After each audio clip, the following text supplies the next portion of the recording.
Olá pessoal, tudo bem? Eu sou o pastor Giovanni, eu tenho uma palavra de Deus para o seu coração. Por isso, se você ainda não segue o nosso canal, clique aqui, faça sua inscrição, segue o nosso canal, deixe seus comentários no final, um joinha e continue conosco aqui através das nossas redes sociais. Amém? Nós vamos falar hoje sobre um tema muito importante para o discípulo cristão, para aquele que leva Deus a sério, para aquele que de alguma maneira quer realmente ter uma vida cristã frutífera, abençoada e também abençoadora, que é o crescimento. É uma das colunas do caráter cristão, é você entender a importância do crescimento e entender que sem o crescimento não há vida real, não há vida cristã real. Então nossa temática é essa, crescimento, sem ele não há vida real. E pela sua própria definição, a vida é um processo de crescimento, amados. Tudo que está vivo está crescendo. Por exemplo, as mudas crescem para se tornarem árvores, em alguns casos, com vários metros de altura.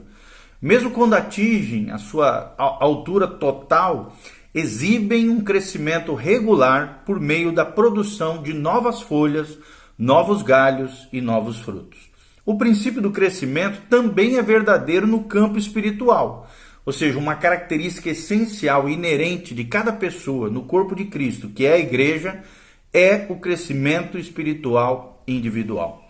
E aí eu lanço uma pergunta para você: como está o seu crescimento espiritual? O pastor John Stott, um grande teólogo, ele classifica o crescimento espiritual como uma responsabilidade do crente. Já dizia John Stott, o grande privilégio do Filho de Deus é o relacionamento. Sua grande responsabilidade é o crescimento. Todos amam as crianças, mas ninguém, em juízo perfeito, deseja que elas permaneçam no berçário. A tragédia, no entanto, é que muitos cristãos, nascidos de novo em Cristo, nunca crescem, nunca amadurecem. Outros até mesmo sofrem o que a gente chama de regressão espiritual infantil. Ou seja, o propósito de Deus, nosso Pai Celestial, pelo contrário, é que todos os bebês em Cristo se tornem maduros em Cristo. E você também.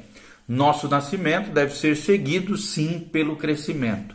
A crise da justificação, que é a nossa aceitação perante Deus, deve nos levar ao processo de santificação, que é o nosso crescimento em santificação, que Pedro chama de crescimento para a salvação, em 1 Pedro 2:2.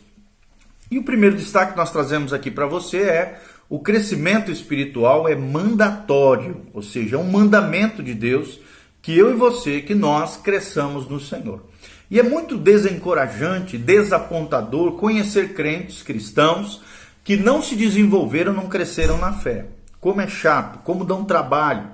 Em primeiro lugar, amados, presta atenção, a falta de crescimento espiritual não deveria ocorrer, porque Deus forneceu a cada cristão, por meio da Bíblia Sagrada, da sua palavra, todos os recursos espirituais necessários para o seu crescimento. O crescimento espiritual é essencial para cada um de nós, e é possível sim, em Cristo Jesus, o nosso Senhor, e com a ajuda do Espírito Santo. Além do mais, amados, é uma ordem de Deus, e não é uma opção para o cristão. É uma ordem, como descreve a palavra do nosso Deus. Em 2 Pedro 3,18, o apóstolo aqui, Pedro, ordena a todos que somos crentes, ele diz assim: antes crescei na graça e no conhecimento de nosso Senhor e Salvador Jesus Cristo. Ou seja, devemos crescer na esfera da graça de Deus, tanto no conhecimento bíblico, como no conhecimento e na experiência vivencial. À medida que o Senhor opera a sua vontade, por meio de todos os desafios da vida, tanto os fáceis como os difíceis, nós precisamos crescer. Glória a Deus por isso, e é isso que eu espero que você também seja despertado para o crescimento espiritual. No entanto, não somos deixados unicamente com os nossos próprios recursos, graças a Deus por isso. O apóstolo Paulo escreve essas palavras de encorajamento. Ele nos diz lá em 2 Coríntios 3,18, e todos nós, com o rosto desvendado, contemplando como por espelho a glória do Senhor, somos transformados de glória em glória na sua própria imagem, como pelo Senhor, o Espírito. E aqui, Espírito, pode ver que está com letra maiúscula, é o Espírito Santo de Deus que opera no coração, na vida de cada crente. A Escritura é o espelho, e ao abrirmos a palavra de Deus, a glória de Deus reflete dela e se manifesta na nossa vida através das suas páginas, ou seja, as páginas da Bíblia.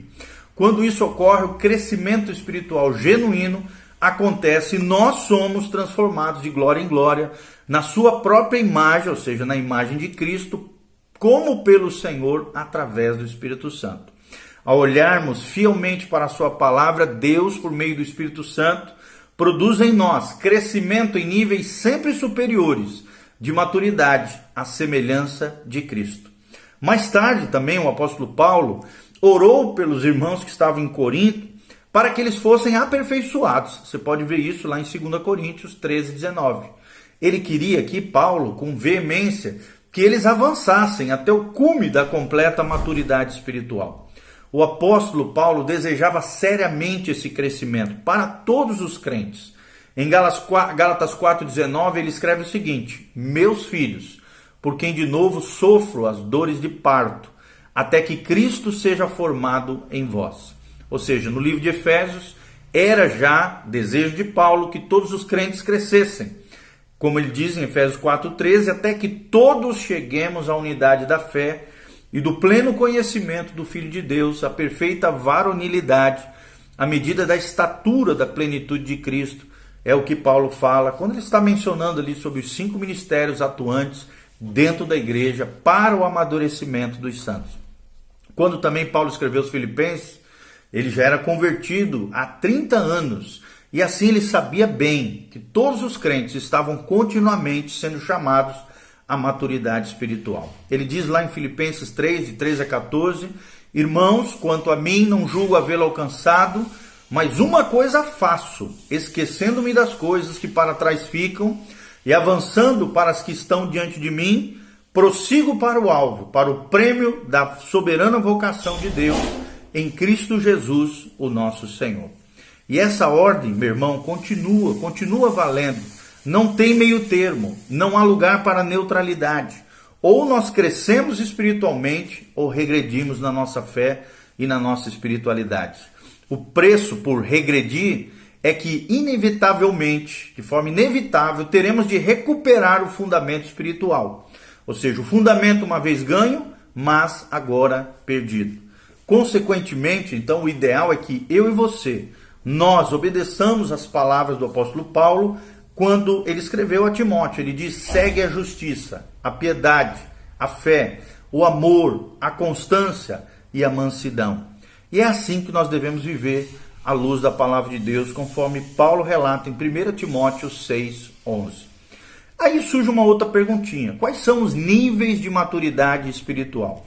Como eu posso saber aonde eu estou? Que nível eu tenho de maturidade e de crescimento espiritual?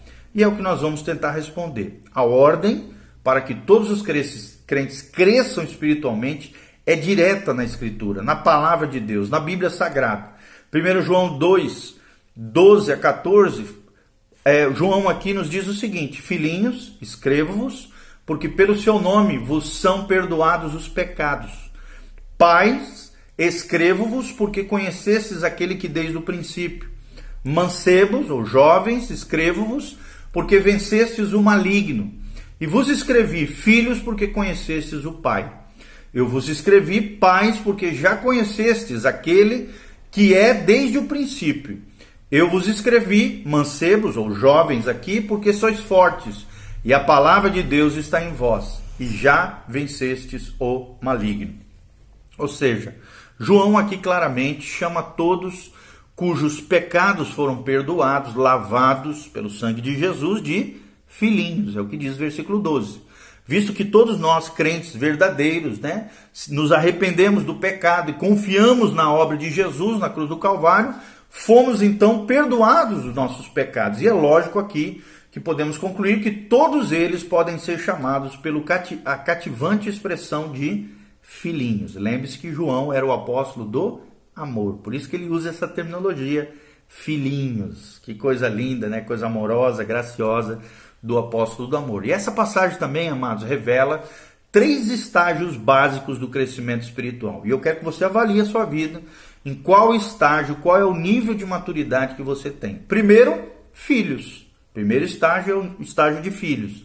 Está no versículo 13. A Bíblia diz que eles são diferentes dos filhinhos, do versículo 12. Ou seja, bebês espirituais, né? João se refere a uma subcategoria de crentes usando uma palavra que significa bebês espirituais. E menciona então 2 níveis mais avançados de desenvolvimento, que são os mancebos, os jovens, e os pais espirituais. Primeiramente, quem são os filhos ou os bebês espirituais? Como qualquer pai poderia testar, né, uma coisa evidente em bebês e criancinhas é a sua falta de discernimento sobre aquilo que é bom e aquilo que é mal para eles. Quando, né, os netos de um pastor, né, os netinhos pequenos visitam a casa desse pastor, eles não pedem cenoura ou algum outro lanche nutritivo. Não, eles querem uma barra de chocolate. Os pequeninos, as crianças, têm falta de discernimento dentro daquilo que é benéfico a cada um deles. Enquanto se movimentam, por exemplo, pela casa, as crianças, eles colocarão na boca qualquer coisa que conseguirem pegar ou tentarão explorar qualquer área, não importando quão perigoso seja. Ou seja, eles são absolutamente sem discernimento espiritual e ainda não estão treinados o suficiente para reconhecer os perigos da vida. Os bebês espirituais são assim, crentes novos, como também cristãos imaturos, que têm falta de discernimento. Efésios 4, de 13 a 14, nos conclama, né, nos invoca aqui a um chamado à maturidade, ao discernimento. Paulo diz em Efésios 4, 13 a 14, até que todos cheguemos à unidade da fé, ao pleno conhecimento do Filho de Deus, à perfeita varonilidade, à medida da estatura da plenitude de Cristo, para que não mais sejamos como meninos agitados de um lado para o outro, levados ao redor por todo o vento de doutrina, pela artimanha dos homens que pela astúcia com que induzem ao erro. Ou seja, quando alguém, ainda lutando em sua infância espiritual, começa a aprofundar o seu conhecimento de Jesus Cristo, conforme diz o versículo 13, acabará progredindo do nível infantil de entendimento para um nível maior de maturidade. E como é definido esse nível infantil? É a pergunta que surge. Paulo diz que isso se dá quando o indivíduo é agitado de um lado para o outro, levado ao redor por todo o vento de doutrina e pela artimanha dos homens, que pela astúcia com que induzem ao erro, conforme o versículo 14. Ou seja, isso resume o problema da infância espiritual, uma falta de discernimento e uma vulnerabilidade ao erro doutrinário. Falsos mestres acham fácil seduzir bebês espirituais, pervertendo a verdade de Deus. Portanto, é essencial que os novos cristãos sejam integrados na vida de uma igreja forte na palavra, onde serão bem alimentados com a palavra e completamente protegidos de todos os potenciais danos espirituais. Assim, a característica negativa predominante da criança espiritual é a falta de discernimento. No entanto, 1 João 2,14 identifica aqui uma característica positiva. A Bíblia diz: eu vos escrevi, filhos, porque conhecestes o Pai. Isso está na Almeida Revista e Corrigida nessa versão. A primeira coisa que os pais normalmente ouvem e esperam ouvir da boca dos filhinhos é alguma palavra que soe pelo menos remotamente semelhante a mamãe ou papai. Ou seja, embora haja muita coisa que as crianças ainda não saibam ou não entendam, elas sabem que são seus pais e os reconhecem. E deles elas esperam alimento, carinho, amor e proteção. Do mesmo modo, o novo crente sabe que o Senhor é a sua fonte de alegria e bênção na sua nova vida espiritual. Porém, novamente, querido, a menos que seja protegido contra as influências doutrinárias, nocivas, destrutivas, a sua alegria logo desaparecerá. Regozijar-se-á num conhecimento básico do amor de Cristo. E esse é um ponto de partida maravilhoso para as crianças em Cristo. Mas todas elas precisam prosseguir no objetivo de se tornarem ainda mais semelhantes a Jesus. Segundo nível espiritual é os mancebos espirituais ou os jovens espirituais, juventude espiritual. O que nós queremos dizer com isso? Como crentes maduros, além da infância espiritual, Agora eles atingem então o segundo nível de maturidade, que João chama de mancebos, jovens. Porque vencestes o maligno, diz 1 João 2,13. O grego aqui, a palavra grega para vencestes, está no tempo perfeito, o que significa que podemos atingir um ponto no nosso desenvolvimento espiritual em que já sobrepujamos, vencemos o maligno, que é Satanás, o inimigo das nossas almas. E essa vitória terá resultados contínuos em nossa vida espiritual. Vencer Satanás não é, no entanto, a mesma coisa que livrar-se do pecado. Satanás continua podendo nos tentar. E por meio desse sistema centralizado mundano, colocar muitas tentações ao nosso caminho. Mas ele não está diretamente nos fazendo cometer atos perversos. Quem faz são seres humanos. Em vez disso, o diabo está muito envolvido no desenvolvimento de ideologias espalhadas por aí, antibíblicas, enganadoras, ímpias. Ele foi um mentiroso desde o princípio, que diz João 8,44. Você pode conferir em Gênesis 3,4, na queda de Adão também. E ele está ocupado, desenvolvendo todos os tipos de mentira, ideologias, filosofias falsas, religiões e todos os tipos de esquemas enganosos, conforme 2 Coríntios 10, de 3 a 5 e 2 Coríntios 11, 14. A fim de cegar as pessoas para que não são regeneradas e tornar ineficientes as crianças espirituais. Satanás não pode roubar a salvação dos jovens crentes, mas pode com certeza, se não vigiarem, mantê-los na infância espiritual e impedi-los de exercer qualquer impacto positivo, relevante para o reino de Deus em suas vidas. A única maneira de vencermos Satanás é sermos fortes no conhecimento da palavra de Deus. A Bíblia diz em 1 João 2,14, eu vos escrevi, João falando, mancebos ou jovens, porque sois fortes e a palavra de Deus está em vós, e já vencestes o maligno. Ou seja, se você atingir esse nível de maturidade, ainda terá pecado e tentação em sua vida, mas conhecerá também a doutrina saudável, a sã doutrina, suficientemente boa e estará versátil de forma suficiente para reconhecer o erro e resistir aos seus atrativos e enfrentá-los vigorosamente, de frente, corajosamente, quando ele for confrontar você ou tentar outras pessoas. Como cristãos maduros, eles se tornam capazes de entender e de interpretar corretamente a palavra de Deus. E como resultado disso, a sua teologia começa a se refinar, a tomar forma, à medida em que eles adquirem discernimento ao fazerem perguntas certas e avaliarem elas à luz da palavra de Deus.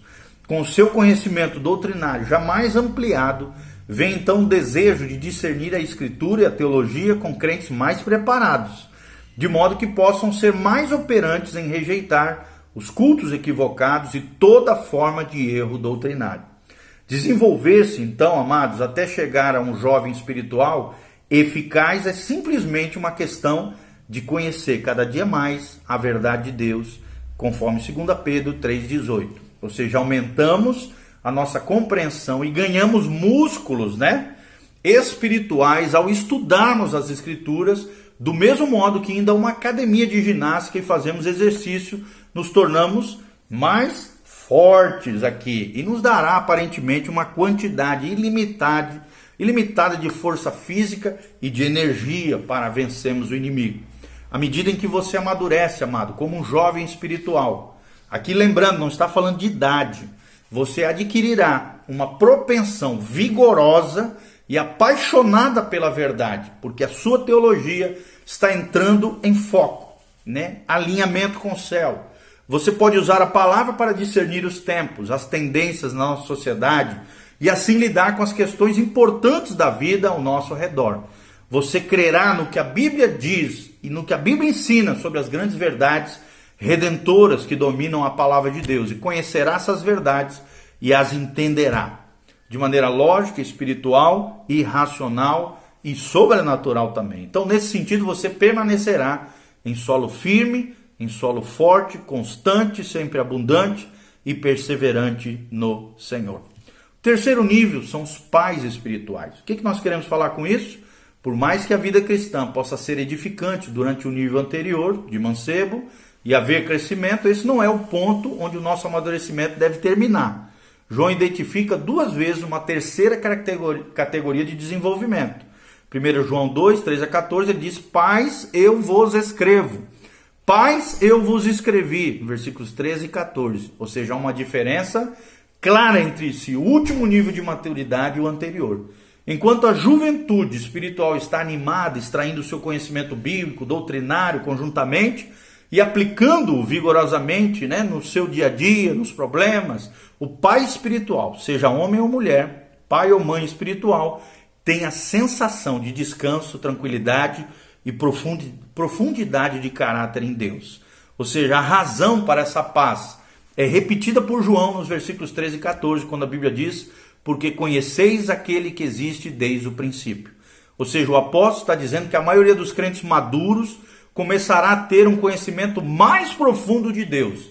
Isso não é nenhum tipo de experiência mística, mas um entendimento da palavra que se torna mais profundo, mais rico, à medida em que progridem a partir do conhecimento de fatos e princípios para conhecer o Deus que se revelou por meio da palavra de Deus, as Sagradas Escrituras. Conhecer o Pai mais intimamente envolve coisas como ter vivenciado suficientes orações atendidas, de que não há nenhuma dúvida de que Ele ouve e atende os nossos clamores, bem como também ter vivenciado o suficiente sofrimentos, provações da vida, para reconhecer que Deus está sempre ali para nos sustentar e nos consolar.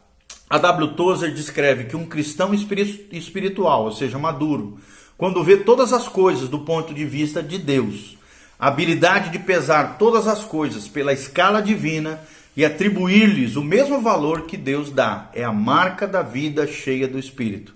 Deus olha para ele e, através do mesmo tempo, seu olhar fixo não repousa na superfície, o cristão maduro, mas penetra no verdadeiro significado das coisas. O cristão carnal e imaturo olha para um objeto ou uma situação, mas como ele não vê através deles, fica exultante ou abatido pelo que vê. O homem espiritual é capaz de ver através das coisas como Deus vê e pensa sobre elas como Deus pensa. Ele insiste em ver todas as coisas como Deus a vê, ainda que elas o humilhem, o exponham ou a sua ignorância até o ponto do verdadeiro sofrimento. É o que diz a W. Tozer, ou seja, aqueles que realmente conhecem ao seu Deus têm sagacidade, têm um caráter estabelecido. E a Bíblia diz que eles farão grandes coisas por Deus, é o que diz Daniel 11:32. É nesse ponto que todos os crentes, em última análise, devem e deveriam chegar. Tomara que você chegue a esse nível, louvado seja o nome do Senhor, um nível de pai e mãe espiritual. Que Deus te abençoe, em nome de Jesus. Amém.